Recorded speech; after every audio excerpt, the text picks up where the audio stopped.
Students, yesterday we have studied the displacement reaction, and in the displacement reaction we have seen that the metals having higher reactivity can displace the metal having low reactivity, or a metal element having higher oxidation potential can displace the element having lower oxidation potential from its salt solution, or a metal having more reactivity can displace the metal having low reactivity from its salt solution.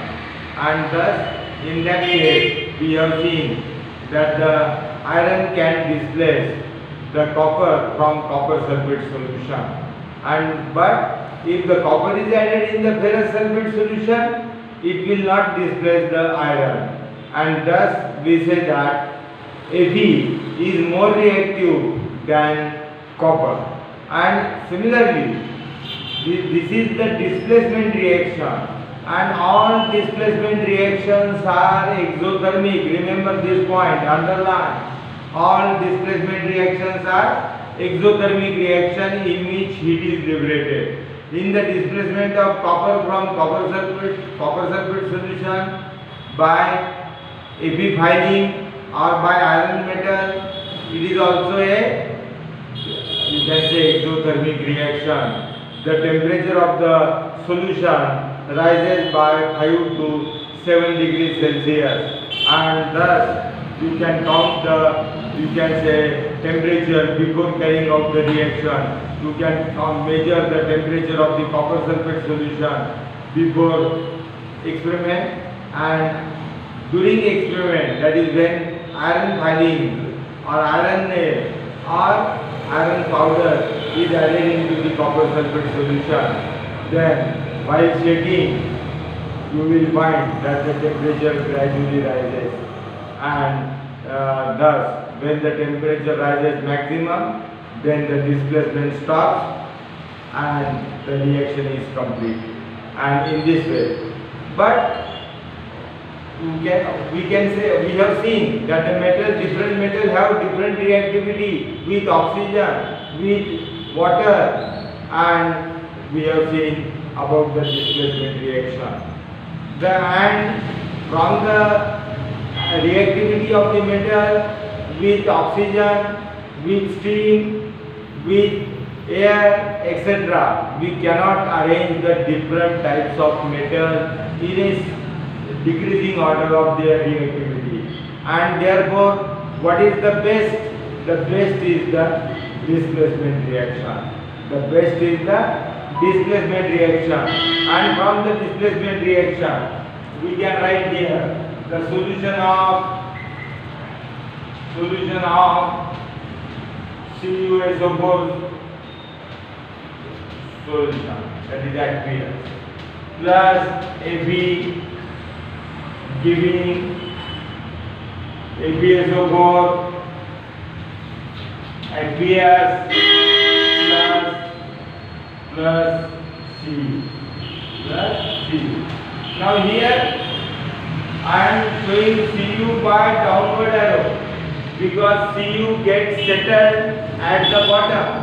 After some time the Cu gets settled at the bottom, and therefore it is indicated by downward arrow. And in the gaseous reaction we indicate the gas by upward arrow, plus heat. In this reaction, plus heat. So,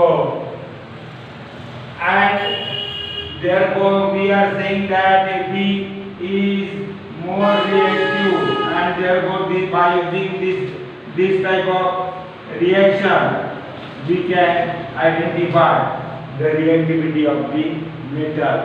So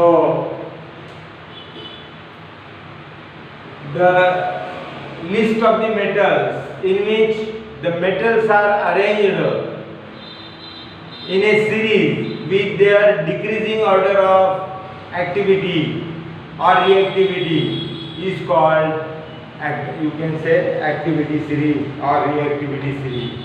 So here we are going to study now reactivity series. reactivity series. The reactivity series is the series of elements or metals in which the metals are arranged with the decreasing order of their reactivity. Reactivity series is the list of the metals in which the metals are arranged with the decreasing order of their activity or reactivity. And the series is, for example, the potassium is found to be most reactive. Potassium, K. Then sodium, then calcium, then magnesium, then aluminium, Al, then zinc, then Ab, then Pb, then Pb means lead, LED, then hydrogen as standard.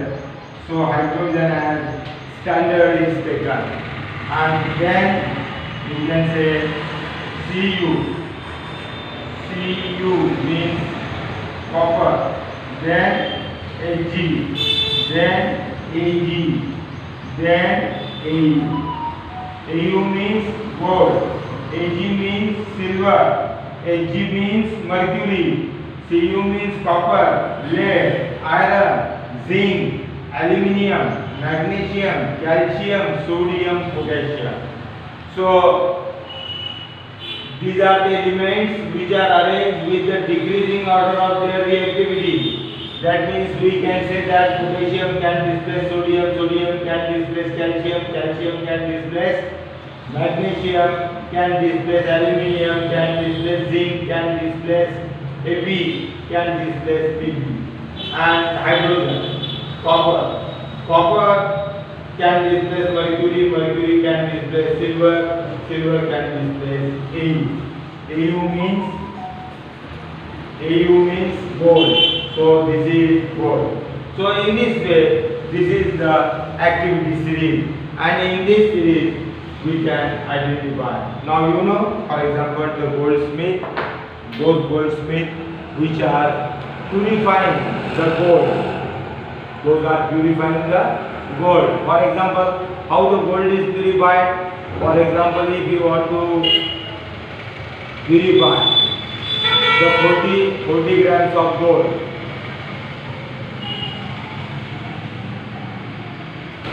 if you want to purify 40 grams of gold, then 80 grams of silver is added, and then it is mixed with the concentrated nitric acid. It is melted so that it forms a homogeneous alloy. First, what is done? 40 grams of gold plus 80 grams of silver, they are melted in a crucible, silica crucible, and then you can say it forms a homogeneous alloy, and then that alloy is reacted with concentrated nitric acid, and thus silver gets converted into silver nitrate, and that is soluble in the water, and gold is converted into very fine powder. All the silver nitrate solution, that is all the silver nitrate solution is slowly removed, and it is collected in the bucket, in the another glass jar or bucket, and the fine powder which is left is then collected. It is then all the water is removed. It is washed many times in order to remove the silver which is present along with that powder, and then it is very strongly heated, and thus all these particles get melted away, and we get the pure gold having purity of 99.5%, and in this way gold is purified. Now the silver nitrate and copper, they are obtained in the solution, but how they are separated? The silver nitrate is in the solution form. We add copper we are adding the copper. Copper displaces the silver. So see, copper having more reactivity than silver, therefore copper displaces the silver slowly, and we get the curly white silver. So slowly, on the next day, you will find that the fine silver is separated. And see here, and the copper goes into the solution. As the copper goes into the solution, how that copper is also costly, and therefore we want copper also, and that copper is also removed by what? Anybody? Is removed by adding iron pieces. Small iron pieces are added into the copper sulfate solution or copper nitrate solution. If it is more reactive than copper, therefore displaces the copper from the solution, and iron goes into the solution. But it is not necessary to remove the iron, because iron we get at very cheap cost, and भंगार के भाव में मिलता है वो, इसलिए उसको निकालने की जरूरत नहीं. अगर उसको भी निकालना चाहे तो आप निकाल सकते हैं, but it is not affordable for us, and it is not useful, and it is not, you can say, commercial also. So commercially it becomes costly, and therefore nobody collects the iron from the solution. In this way, the costly copper, costly silver, all we have removed, and we have purified the gold. In this way, activity series is used. Nowadays, these goldsmiths, they are not adding the copper pieces. They directly add the NaCl compound. They add the NaCl compound, and there are Na ions in the solution. So Na displaces the silver from the silver nitrate solution, and that silver is collected. And again, you can say also remove the copper from copper sulfate solution or copper nitrate solution. And in this way, the cheapest way is to add the sodium chloride. नमक डाल देते उसमें. नमक डालने के बाद Na ions displaces the silver from silver nitrate solution, and very fine silver is collected, near about 99.9% of purity that is collected, and in this way activity series. But the goldsmith is not knowing this activity series. We are knowing the activity series. He is only practically doing the experiment and purifying the gold. He don't know. He is adding the sodium chloride, he is adding the iron pieces, he is adding the copper pieces, etc. So he is not doing this activity series, because he didn't learn, or you can say he did not learn the chemistry. And perhaps the goldsmith, those who are purifying, I asked them to how much is your education. They told me that, sir, I have passed only 8th standard, 9th standard, and but they are doing and they are earning a lot, isn't it? So remember, education and practical experiments are totally different. Totally different means those who are knowing about the theory and practical, they definitely understand everything. So they are doing their experiment. So this is about the activity series. Now the next part that we have to study. So in this series, we will say that most reactive element,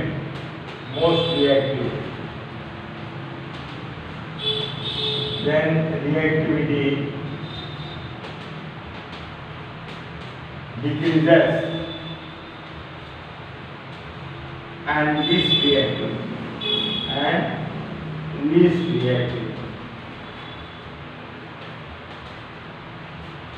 reactive.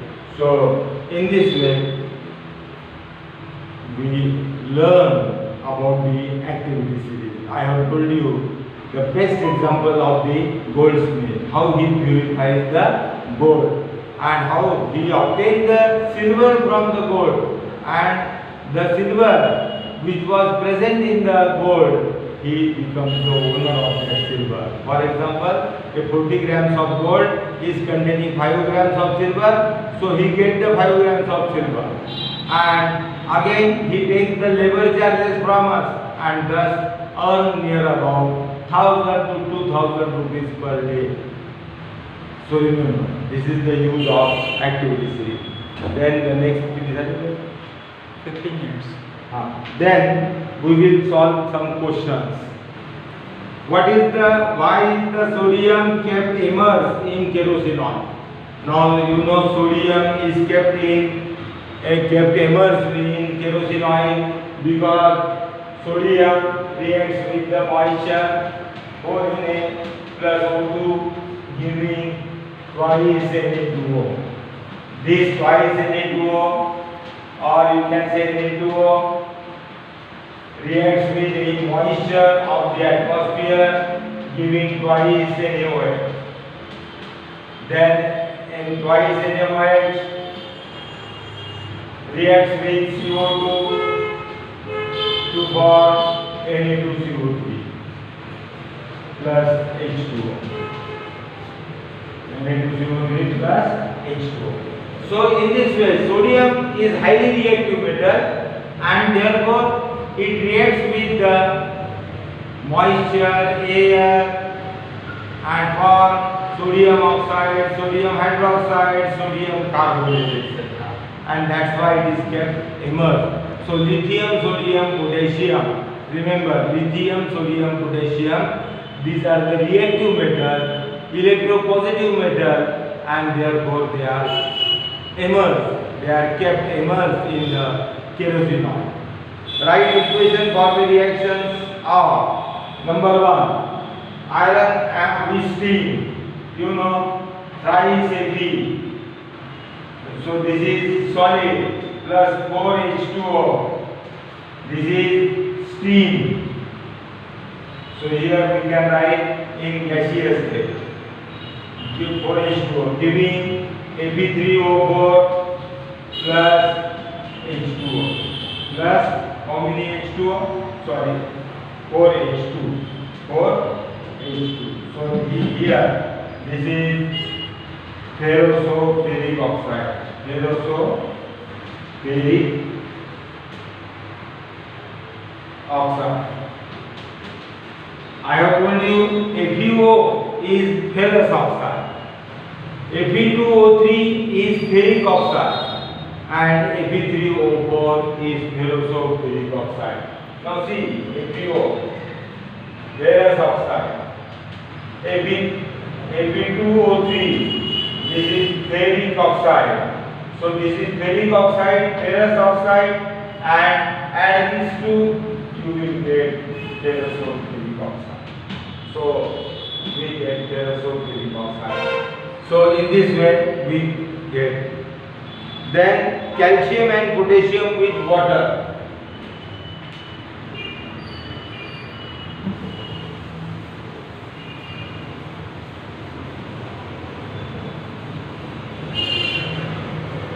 Calcium and potassium with water.